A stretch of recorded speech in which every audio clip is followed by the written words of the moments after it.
Rombongan pemotor gede terjatuh saat konvoi mendapat sorakan warga. Hal tersebut terlihat dalam video viral yang diunggah oleh berbagai media sosial.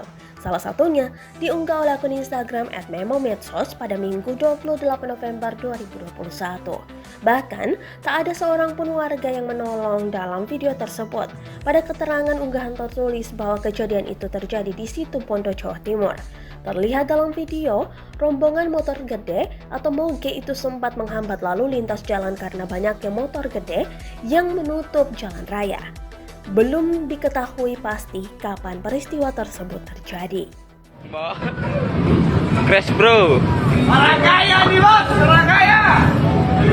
Crash bro. Ya, kita ini